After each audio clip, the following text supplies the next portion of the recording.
Hello, this is Dr. Brown. I'm going to be talking about, do antidepressants work in bipolar disorder? I'm just getting off work here, driving home. Um, so this is a sort of perennially controversial topic, and there has been much ink spilled on this topic of whether antidepressants work in bipolar depression. If you just look into the literature, you'll find articles suggesting yes or no, and there just seems to be a lot of mixed data and information and opinions on this. So I wanted to give my 2 cents. I haven't just run a large RCT, so I can't definitively answer the question, but I did want to just offer my opinion on the matter. So on the one hand, you'll have folks, practitioners who will say, no, antidepressants don't work in bipolar depression.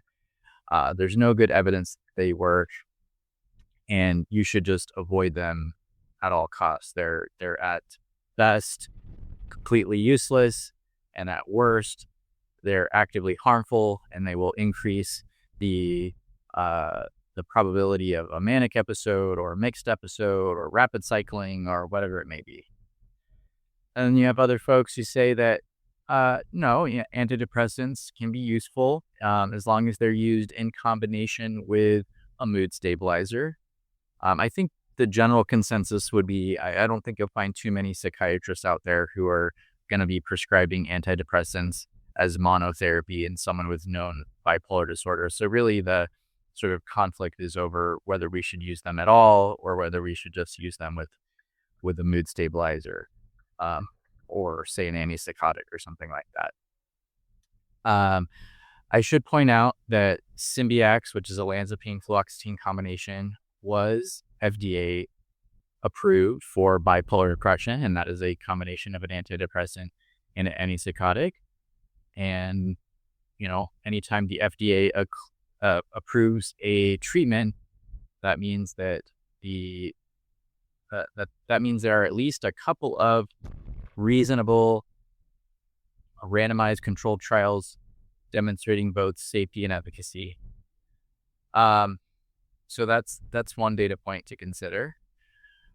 The other thing is, you on the one hand, you have the folks that say, let me put it this way. Antidepressants, we know, and at least a small percentage of folks with bipolar disorder, whether known or previously, unknown until they get their first manic episode, they do increase the risk of mania in susceptible individuals. So how could you say that antidepressants don't work if they can flip someone from depression to mania? Like, mania is a mood state distinct from depression. It's sort of like the opposite of depression, right? In a way. And so if a medication is capable of flipping somebody from a clinical major depressive episode into a manic state, then clearly it's worked in a way. So I guess that at least should point us into the direction that antidepressants do something. They're not just totally inert substances in the case of bipolar depression. Then it's a matter of, certainly we don't want to just flip somebody from depression to mania. Both of those are pathological states and cause problems. But is there an in-between? Is there a way to land somebody in bipolar depression into euthymia if we kind of dose it right or pair it with a mood stabilizer or something along those lines? I think that's where it's very unclear and the evidence is very mixed, and it's mostly a matter of opinion. So I want to offer a case that I had a while ago that contributes to this discussion. So I had a patient, and I got to be really careful about HIPAA and all that, so I'm going to change some of the details, but the point will still stand. I had a patient with bona fide bipolar 1 disorder. So this patient had a history of full-on manic episodes with even psychotic features. They had been stable for some time on, some mood stabilizers. Again, I'm not going to say the specific medications for privacy reasons, but very standard mood stabilizers. Um, and then they, for whatever reason, descended into a pretty severe depressive episode, and that's what I was treating them for. We tried all the medications that are FDA approved for bipolar depression and everything that has substantial evidence in bipolar depression, and nothing was working. Um, you know, some of the neuromodulation technologies were just not available for logistical reasons. So we were really restricted to medications. So I decided to add an antidepressant, and I won't tell you which one, again, just for privacy reasons, but it was an activating antidepressant. And within about a week of her starting that antidepressant, she flipped into at least hypomania. It was bordering onto mania, but not quite there. Definitely not psychotic features. She didn't need to be hospitalized, but she was pretty ramped up, talkative, you know, I think their sleep was not too bad, but definitely talkative, very active, a little bit disinhibited, et cetera, et cetera. So, also not good. Maybe maybe not quite as bad as the severe depression she was in, which was pretty severe. She was functionally impaired. Um, yeah, she wasn't quite catatonic, but there was definitely psychomotor slowing and things like that. So I took her off the antidepressant because, whoops, put her into mania or hypomania. And uh, then a very amazing thing happened. She just kind of nicely glided into euthymia. Um, the mania resolved. She was not depressed anymore either. She was just her normal self. And all I did was put her on an antidepressant for I think a total of 2 weeks, and we took her off.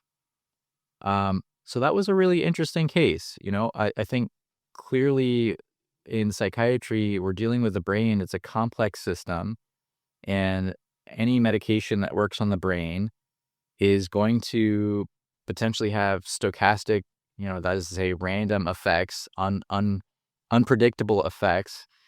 And it's sort of like the mood state is a point in space, and we're trying to nudge that mood state into a different point in space.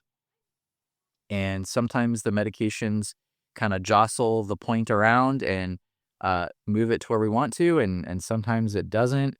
But this was a case where we sort of pushed her into a different mode, and just with a short course of treatment. And she stayed in euthymia for a while. I mean, as long as I was treating her after that, she was good.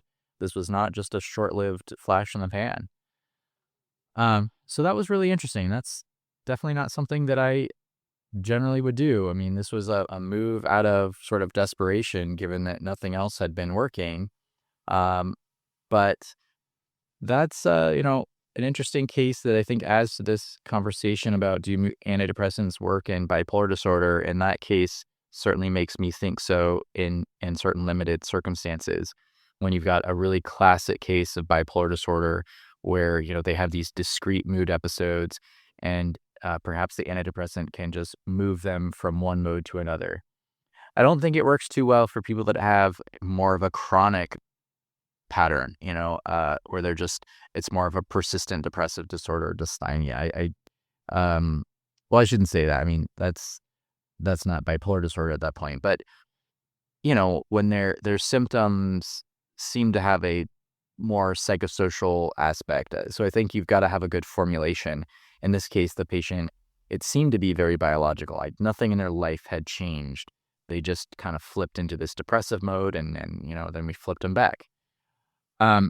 So yeah, I'd be definitely curious if anybody else has had similar cases, or has thought similarly. You can email me at brandon@brandonbrownmd.com. And I guess I should start adding disclaimers to these episodes that this is all for educational purposes, and you know, uh, you gotta, if you're a practitioner out there, you've gotta use your own judgment and not just do what I say. Um, so yeah, I guess I should come up with a better disclaimer, but I'll have to work on that. So anyways, yep, do email me, and all right, take care, everybody.